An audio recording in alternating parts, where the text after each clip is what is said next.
So you've got the potential to have better performance and outcomes. Mm-hmm. You've got the potential for cost savings. Those are two pretty big ones, but are there any other outcomes that you might be able to get with a BPO? Better performance for less is kind of the tagline, but things like risk, you can get a different geographic footprint.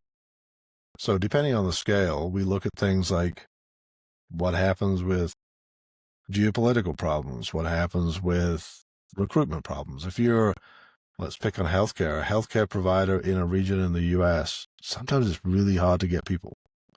And we've had many healthcare organizations come to us, and they're not saying we need to save money.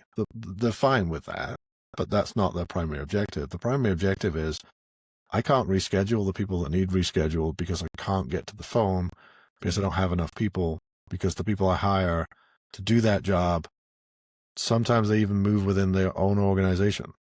Like that entry-level position is super hard to keep filled because they get cherry-picked off to go do other roles within that organization, or they get offered more money to go work somewhere else. So I think solving I have a retention problem is probably the biggest other. Mm. So that falls into that bucket of risk. So being geographically concentrated in one area provides lots of potential risks.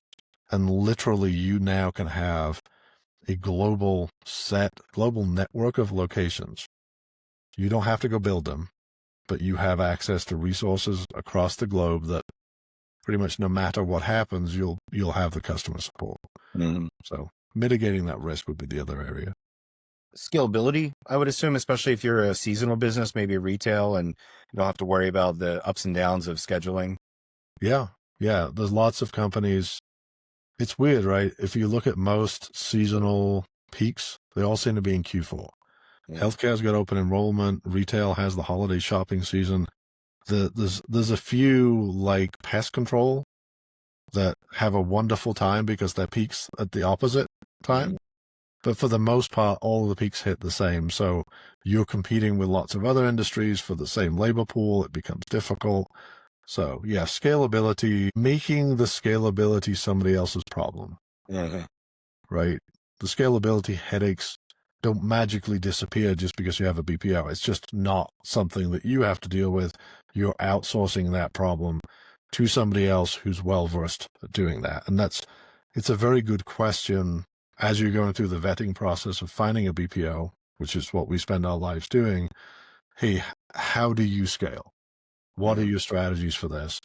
And a lot of the feedback that's given to brands is how to be able to scale and do it effectively and how to work in partnership. So it doesn't remove the problem. It just removes the problem from being your problem. Right. Last thought I had was, what about training, rolling out a new product, for example? I mean, are they maybe more nimble and able to take something new, a new feature, new product, whatever, and get the team trained up faster than a contact center that you're running yourself, potentially? Yeah, this is another example of doing it right is the best combination of the brand and the partner and technology. So there's great tools for training. AI plays a part here. The principle of please don't practice on my customers. AI role plays fantastic for that. So the dream state scenario is that the brand has good quality training content. They share it with the BPO partner. The BPO partner runs through technologies that allow them to rapidly roll it out to the agents and test for proficiency. So when the product rollout hits, they're all ready for whatever comes.